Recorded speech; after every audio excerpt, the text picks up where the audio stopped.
El peso mexicano muestra volatilidad frente al dólar ante el nerviosismo en los mercados financieros, tras la confirmación de la presidenta electa Claudia Sheinbaum de que apoyará las reformas planteadas por el presidente Andrés Manuel López Obrador. ¿Por qué el anuncio podría causar una depreciación del peso mexicano? Lo analizamos.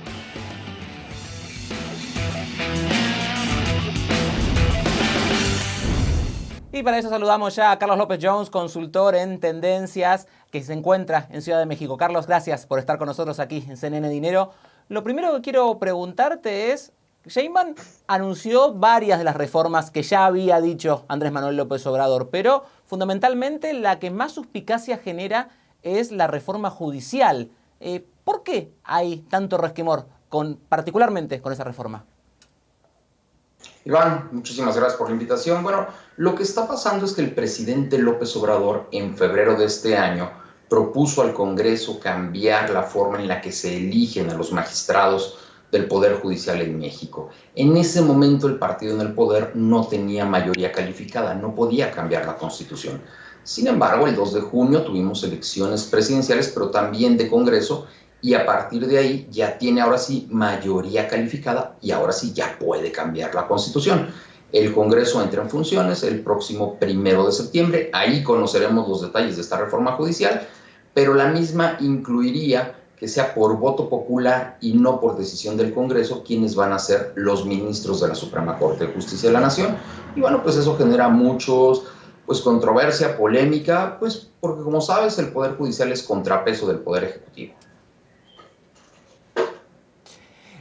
No es la única reforma que ha anunciado Sheinbaum, habíamos dicho de todas estas reformas que ya AMLO había anticipado. ¿Cuáles son las otras reformas y las otras generan las mismas suspicacias que genera esta reforma judicial? Algunas sí, otras no. Por ejemplo, la pensión para personas de adultos mayores, pues creo que todo el mundo podemos estar de acuerdo con ella. Que se aumente el salario mínimo por encima de la inflación, creo que también todos podemos estar de acuerdo con ella. Pero, por ejemplo, desaparecer el Instituto Nacional de Acceso a la Información, que le permite a los ciudadanos, a los periodistas, conocer en qué gasta el dinero el gobierno, pues genera controversia. También hacer que la Comisión Reguladora de Energía pase directamente a la Secretaría de Energía, que la compañía de luz ponga sus propios precios de electricidad y que no lo haga esta Comisión Reguladora de Energía, bueno, pues genera muchos temores de qué es lo que busca el gobierno, si está buscando monopolizar estos servicios y en consecuencia pues no podrían entrar el sector privado en un momento en donde a México le hace falta mucha energía porque estamos sufriendo de apagones.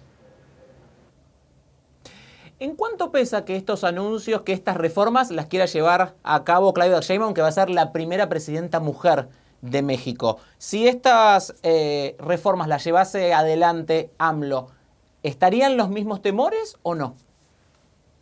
Sí, el tema de género no es problema, aquí el tema es qué se está cambiando de fondo. Por ejemplo, el presidente López Obrador en su último bienio de gobierno trató de cambiar la Constitución para darle preferencia a la compañía estatal de electricidad sobre los privados y fue la Suprema Corte de Justicia de la Nación la que paró esa ley diciendo no, todos deben de tener la misma preeminencia, sean públicos o privados quienes generan la electricidad.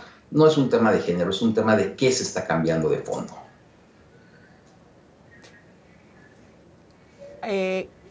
Hablemos un poco de la reforma energética que usted la mencionó adelante. ¿Cómo se ve al próximo gobierno en este tema? ¿Qué es lo que propone? ¿Es viable? ¿Es controvertido?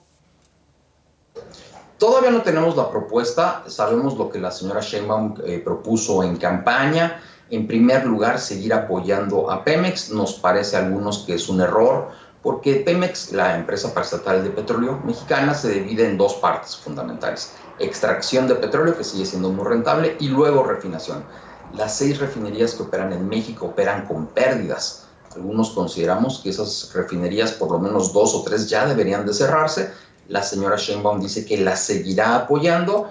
Y bueno, estamos hablando de más o menos entre 70,000 y 80,000 millones de dólares que el gobierno del presidente saliente le dio a Pemex y no las logró hacer rentables. Entonces, nos preocupa que se siga gastando esa cantidad tan importante de dinero.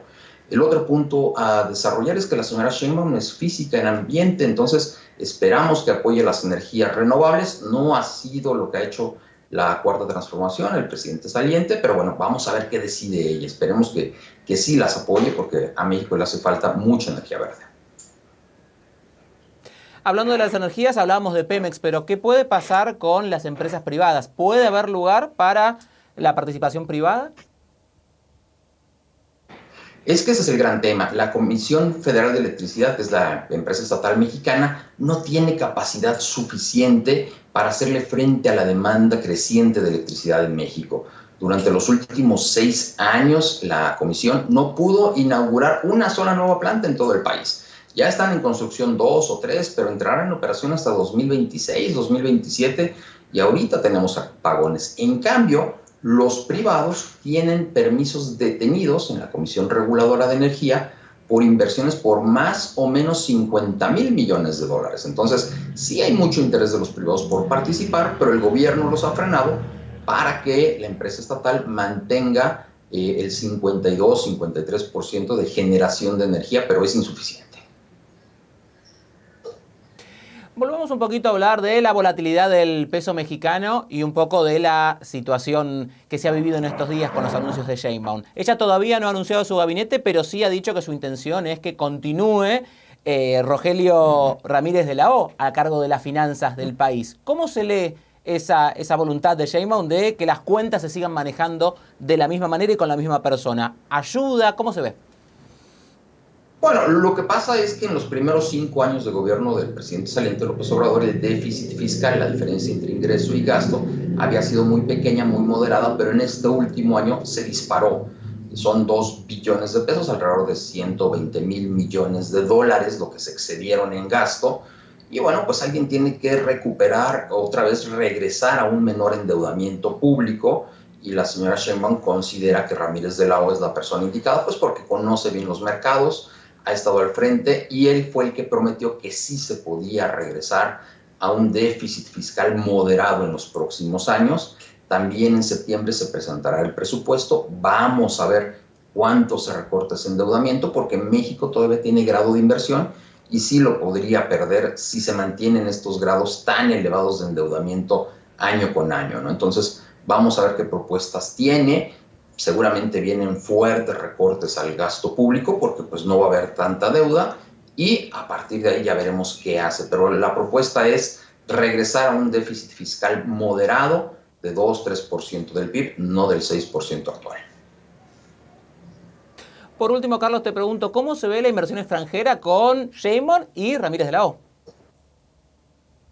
Pues mira, en México hay un gran ánimo de lo que llamamos el nearshoring, esta relocalización de empresas que podrían venir de Asia para atender al mercado norteamericano, pero hasta la fecha no se han llevado a cabo estas grandes inversiones. En el primer trimestre del año, nuevas inversiones llegaron a 600 millones de dólares.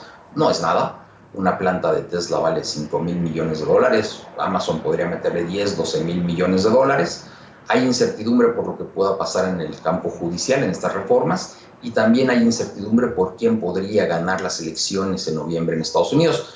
Trump pues siempre ha estado muy en contra de que las inversiones salgan de Estados Unidos hacia otros países, y también hay que recordar que en 2026 el tratado entre México y Estados Unidos se tiene que renegociar, revisar, y bueno, si llegara Trump sería muy complicado, sería muy áspera la relación, pero bueno, vamos a ver qué deciden los norteamericanos en noviembre. Carlos, gracias por estar con nosotros. Era Carlos López Jones, director de consultorías en Tendencia. Siempre es un gusto tenerte aquí en el programa. Muchas gracias, Iván. Hasta la próxima.